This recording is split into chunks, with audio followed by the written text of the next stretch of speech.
Welcome back. This is part two of Dead Simple Loading. Last time, hopefully, I convinced you of the merits of gathering your morning and before bed heart rate data. Now, before we get into talking about the data, you've just walked downstairs and you're gathering your morning information. Think about how you feel when you got out of bed. Were you sore?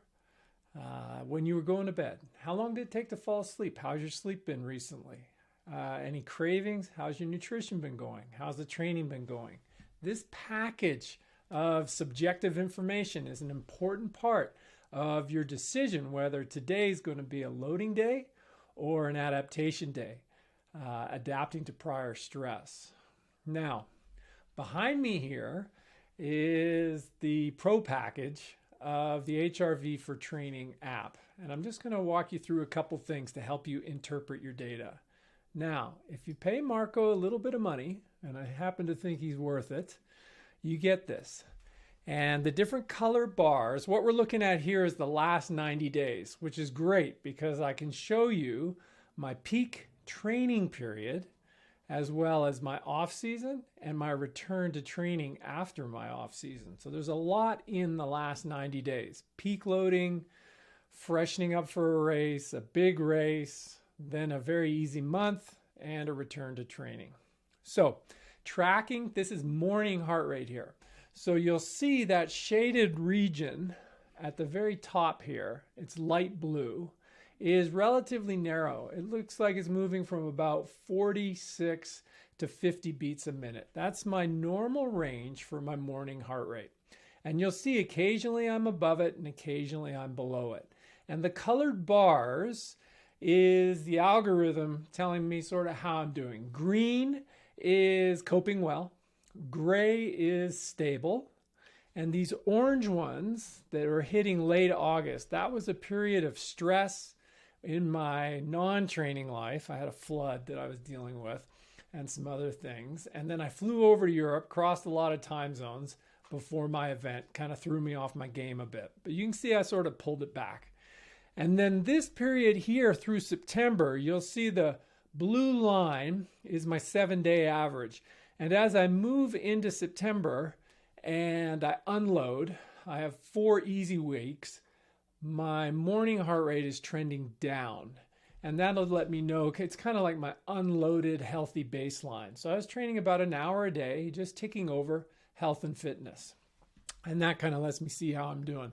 But you'll also see when my training was peaking in August, still, pretty good. My resting was in that kind of 48 to 50 range in the morning. So I'm coping well with training. That's probably why the algo is showing me in green.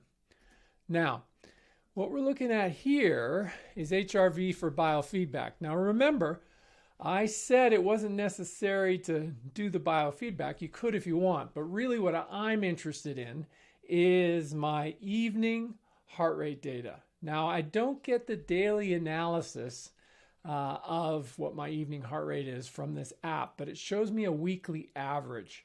And what we can see here, this is the whole year I'm showing you, calendar year, and we can see some periods where it's low in the week. Those low weekly before bed heart rates link up with unloading periods. So I did a end of winter unload early March. That's the first one you can see. And then I had my injury unload, unexpected unload, which was late June.